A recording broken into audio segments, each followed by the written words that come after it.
G'day, have I got a story for you? Check the disclaimer. Season 2, Episode 44, Disappearance. This episode was written by Laura Reily Truth and Jaron Truth. Kyla speaking. I watch all the trees as we pass by. They look quite different from the trees I remember from my home. These are the wrong height and the wrong colour. I am quickly becoming used to it though, seeing everything bathed in an odd yellow tinge. It seems to project from the golden sun that shines bright in this sky. My home has always been dark, tinged with blue and with trees that reach so high the tops cannot be seen from the ground. I blink a few times as I recall the first time I saw this sun. The brightness was immensely uncomfortable, and it took me quite some time to become accustomed to it without recoiling or squinting. I remember I felt a sensation of warmth across my skin that I had never felt before. It was much more comforting than the light. It was as though I had felt warmth for the first time. I suppose that means I had been cold my entire life. And though I was used to it, the warmth was very much welcome. I spent much time in the sun after that, allowing my body to soak in the warmth. It is so comfortable, in fact, that I have become used to taking my sleep in the daylight and performing my duties in the night, when the activities themselves keep me warm through my exertion. Staying awake right now is not difficult, however, as I have many new experiences occurring all around me. With my fascination peaked, I am sating my interest with hopefully discreet observation. Though I am facing the trees, I am also listening to many conversations, encountering many emotions, and considering the many different schools of thought currently surrounding me, much of which seem to be unintentionally collaborative due to shared experiences. This environment of care for one another has been quite foreign in the course of my life. It has simply never been how things are done. Every decision has been considered by the convergence of many opinions that are for the service of one's self alone, and decided finally by that which will seemingly benefit the majority. This format, however, has never taken into account the inability of some, even many, to truly see what will benefit themselves. This also completely negates the desire for any to consider the benefits to anyone other than themselves, and also cultivates a morally barren and competitive environment. Most would serve oneself to the detriment of all others. All emotion gone, or hidden, and deemed irrelevant for the purposes of societal preservation and improvement. Many have been left uncared for, disregarded as burdens rather than assets. Societal existence by means of greed and selfishness. These beings are much the opposite. Every one of them has an innate desire to care for others and work together, whether they are aware of it or not. They think of others in addition to, and even before themselves. This seems to have the potentially unintentional effect of everyone having a purpose, holding value, and working together to attain their goals. There is no need to remove or hide any emotions here. Their emotions are seen as an asset, a benefit, causing societal cohesion through empathy and compassion, concepts I have only recently become accustomed to. I consider my own emotional state in this moment and attempt to identify what I might be feeling. Though not outwardly displayed, I am quite sure I feel fascination, anticipation, nervousness, excitement, and somehow peace? I do not know how one being is able to experience these emotions together like this, as they do seem to be somewhat contrary to one another, and yet they are so. I am also both comfortable and uncomfortable simultaneously, something I would previously have considered quite impossible. It is a contradictory state of being that seems to be felt among many of the other beings on this transport, and thus I am resigned in the knowledge that what I am experiencing is an established norm. Morality has been a difficult avenue of consideration and adaptation for me.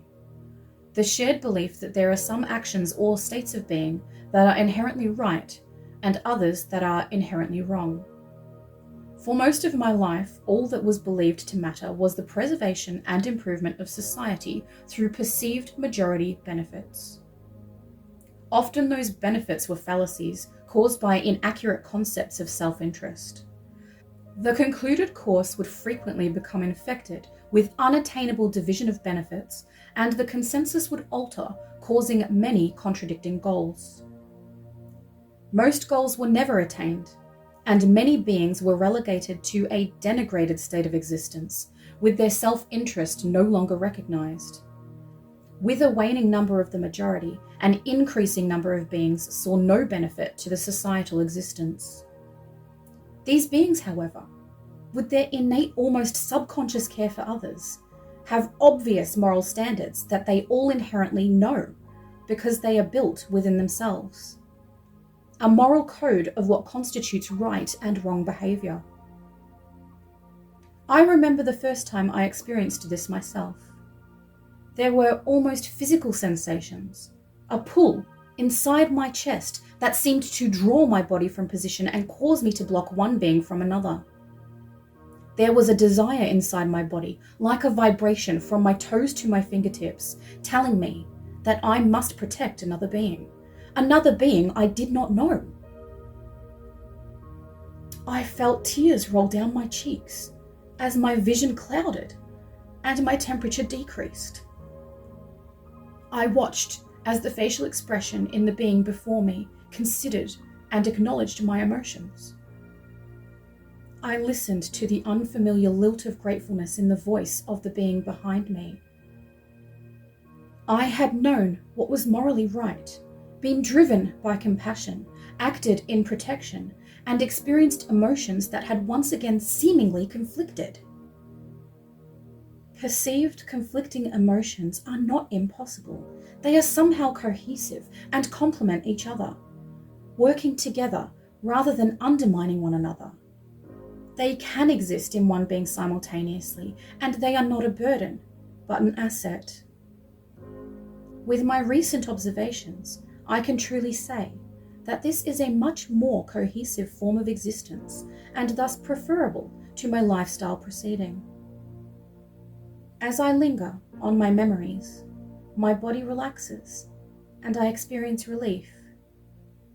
These beings inherently know what is right and wrong. They desire to care for and help one another, and here everyone has value.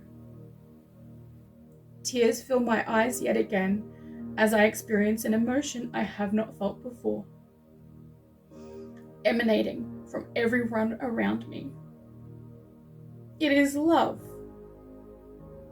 These beings are caring, selfless, and compassionate, and I am glad to count myself among them.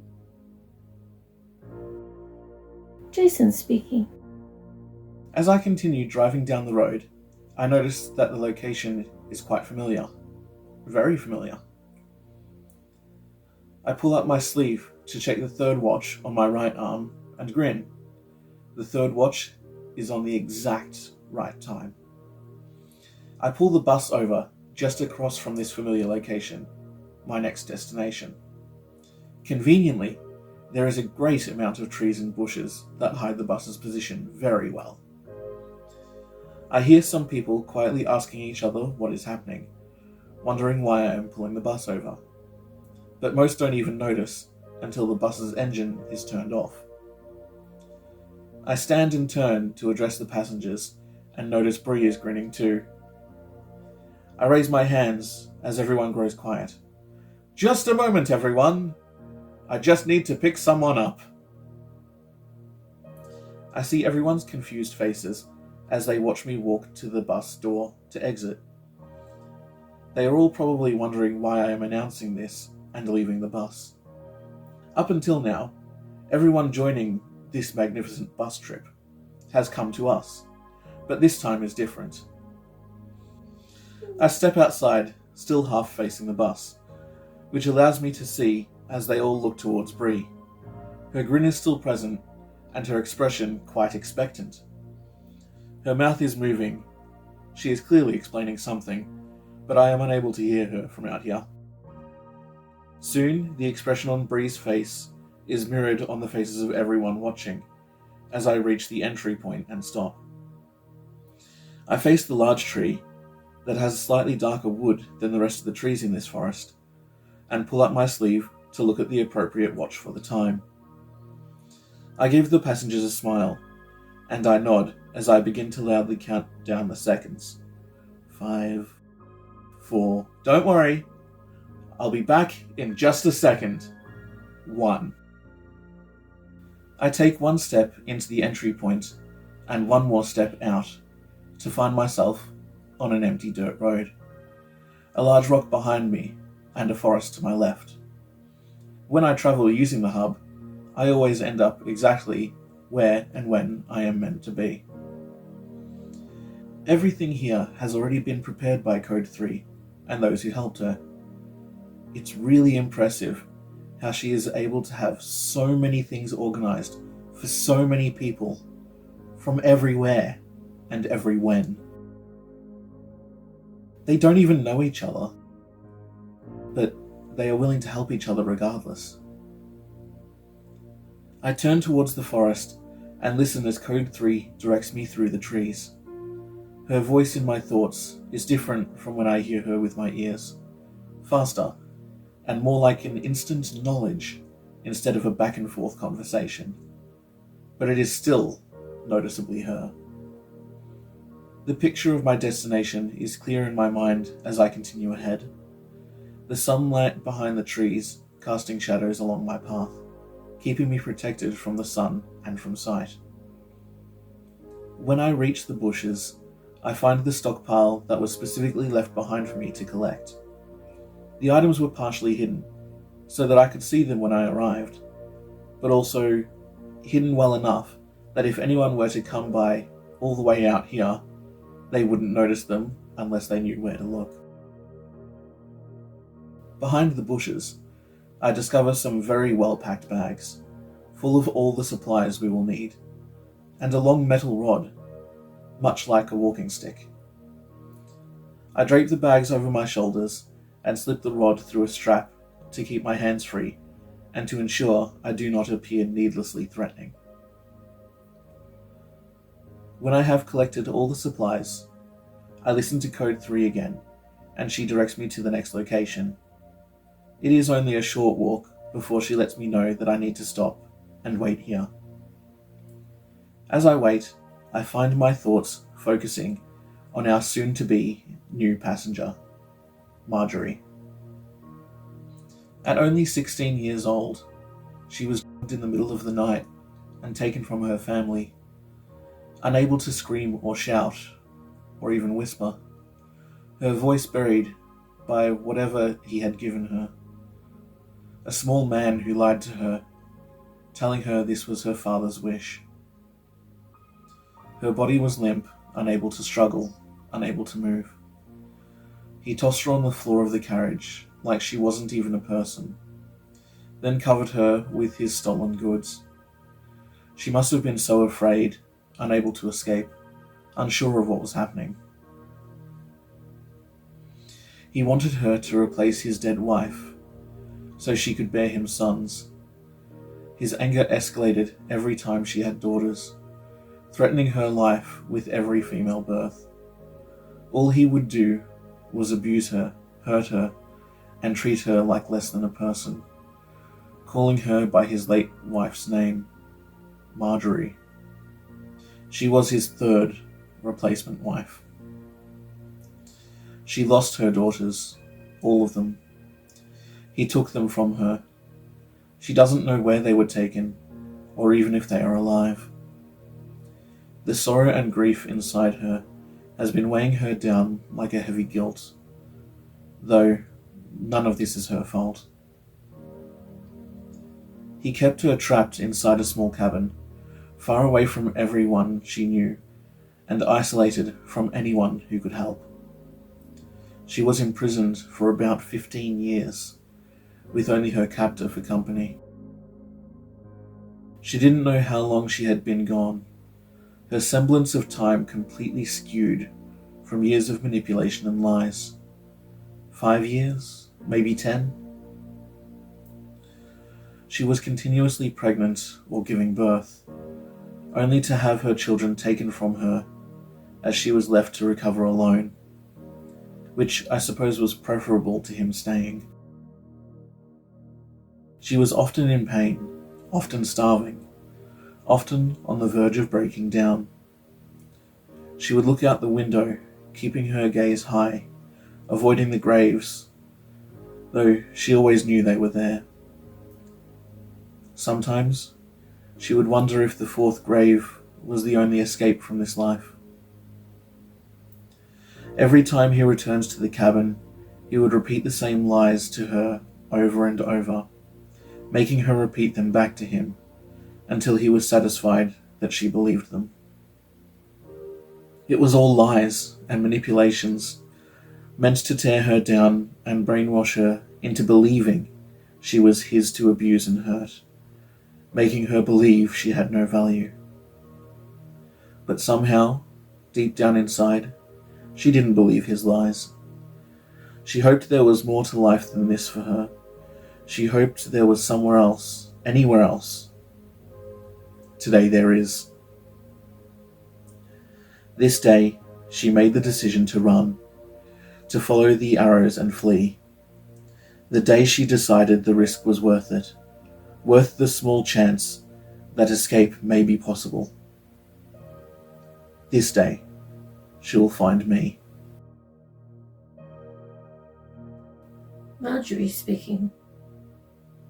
I see him in the distance, a figure with his back against a tree. He is tall, taller than I expected him to be. Even from here I can see that he looks nothing like the man who imprisoned me.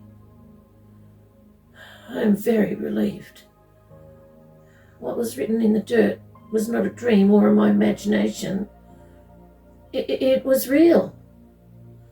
As I move closer, I feel a calm surround me, like a blanket of relief, wrapping me up and keeping anything dangerous away from me. And it seems to be coming from him. The last few steps, he lifts his head and smiles at me. It is quite an odd thing to see someone smiling, especially at me. His smile looks kind and feels warm and welcoming. Hello, Marjorie. My name is Jason. He says. Code 3 has led me here to help you. I can take you to a place where that man will never be able to find you again. A place where you will be safe. I cannot explain why, but somehow this Jason makes me feel safe and protected. I did not think that I would ever feel these things. I did not recall what safe felt like until now. We have just met, and he has barely spoken to me, yet I know I can trust him, and that he wishes only to help. Jason lifts 2 bags. Code 3 has things ready for you.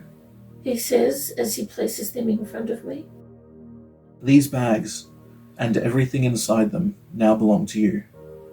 One of the bags has new clothes. He gestures towards the bag on the left. The other bag has mostly food and drink. He smiles. I open the first bag to see various clothing, shoes, and many personal items. I pick up the bag and move behind the large tree that Jason was leaning on. I wish to remove this horrible torn nightdress and leave it behind. I never want to see it again. This new clothing looks so different from what I used to wear. Every piece is so beautiful, soft and comfortable, even the shoes. Oh, my own shoes. I am quite surprised to see that every item seems to be exactly what I would choose for myself, had I known this new clothing style existed. Everything is a perfect fit, as though a seamstress made them especially for me. But I do not know how that is possible. I shake my head, realizing that I am questioning a seamstress somehow having my measurements, after I just followed spoon arrows and watched words appear in the dirt directly in front of me. I run my hands over the fabric of my skirt and take a deep breath. For the first time in the many years that I have been imprisoned, I feel like myself. Relief washes over me, and I blink back tears as my stomach chooses that moment to let out a large grumble. Jason said the other bag contains food. I pick up the clothing bag and come out from behind the tree to find Jason now sitting against it. I open the second bag to find a large amount of food. The scent may be weak, but the flavor is strong. Some of the food is familiar and some is not, but all of the food is delicious. Between bites, I look over at Jason. Why now? Why did you not come to rescue me years ago? His face grows serious and a little sad. Now is the first time you have followed the prompts from Code 3. It is the first time we knew you would come with us. It had to be your decision to leave. We would never abduct you against your will. I nod. He is right. I know I would not have chosen to go with him any other day. Today is the day I chose to follow the arrows and do as the words instructed. Today is the day I chose freedom and accept whatever consequences may occur from this decision. He points to his temple. Many of us can hear Code 3 in our minds, similar to how we hear our own thoughts. But there are many others who just don't. He gestures towards me. She found another way to communicate with you, and this is the day we knew we could rescue you. I feel calm, relief again, as the word rescue settles somehow inside my chest. I am being rescued. Once my hunger is sated, I close the second bag and stand, pulling it over my shoulder. Jason stands and helps me by carrying my bag of clothing. My bag of clothing. Mine. I follow him as he describes what will happen when we reach the entry point. I will need to hold a rod so that we are able to travel together, and we will pass through a hub before exiting at another location in another time. He begins to talk about the bus we will be travelling on. I do not think I understand very well, as he says the closest thing I may be able to compare it to is a carriage. It sounds nothing like a carriage to me. The bus does not even require horses, but moves because of a machine inside it, called an engine. There are going to be a lot of people on the bus. He says they are nice people, and many are escaping bad things like I am.